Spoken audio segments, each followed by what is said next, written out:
Bismillahirrahmanirrahim. Assalamualaikum warahmatullahi wabarakatuh. Hari ini saya dan Syafiq Akmal akan membentangkan tentang e-business. Kita akan bentangkan dua, iaitu tentang aspek e-business dan juga story tentang businessman yang berjaya di Malaysia. Okey. Yang pertama, saya akan bentangkan tentang aspek-aspek e-business. Aspek e-business mempunyai 5 aspek. Yang pertama ialah e-procurement. E-procurement ni ia dikenali sebagai pertukaran pembekal, di mana perniagaan kepada perniagaan, perniagaan kepada kerajaan dan juga perniagaan kepada pengguna. Dan jualan perkhidmatan dibuat dengan bantuan internet. Contohnya macam ni, kita membuat pertukaran pembekal dengan perniagaan atau kerajaan dengan menggunakan kemudahan internet. Yang kedua ialah online store. Online store ni ialah sumber elektronik ataupun laman web atau aplikasi yang untuk produk atau perkhidmatan seperti kedai beli belah dalam talian. Yang macam mana kita boleh tengok sekarang ni, kita ada Shopee dan juga Lazada, dan ada juga laman-laman web lain yang fungsi dia untuk membeli belah. Yang ketiga ialah online marketplace. Online marketplace ni ia adalah perdagangan elektronik yang menghubungkan pembeli dan pembekal kepada perkhidmatan atau produk melalui internet.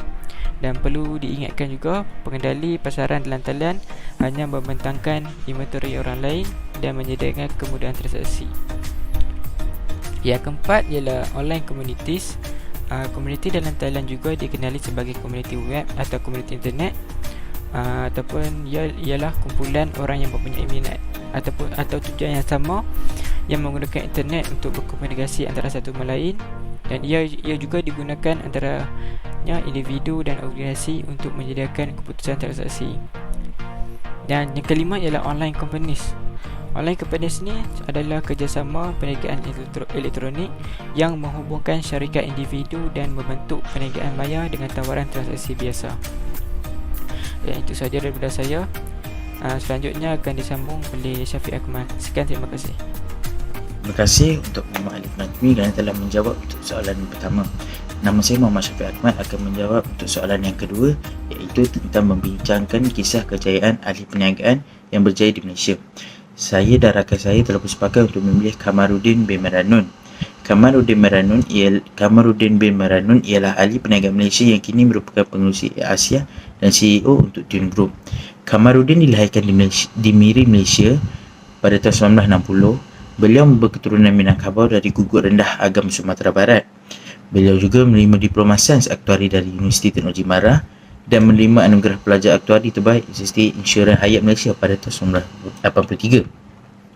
Pada tahun 1988 hingga 1993, Kamaruddin bekerja untuk Bank Saudagar Arab Malaysia sebagai pengurus portfolio. Beliau kemudian berpindah pada tahun 1994 ke pengurusan eksekutif Inno Sabah sebagai pengarah eksekutif. Beliau dilantik sebagai pengarah Asia pada tahun 2001 dan kemudian sebagai pengarah eksekutif pada tahun 2004.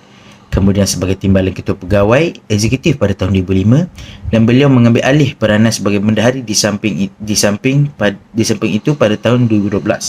Kemudian pada tahun itu beliau berpindah ke jawatan pengarah, kemudian berpindah ke jawatan pengurusi Asia pada tahun 2013. Jawatan yang masih disandangnya setakat 2016 itu beliau dilantik sebagai ketua pegawai eksekutif Asia X pada tahun 2015. Dan beliau juga merupakan salah satu ahli lembaga pengarah untuk pasukan bola sepak Queen's Park Rangers yang berada di Liga Inggeris. Itu saja daripada saya. Sekian, terima kasih.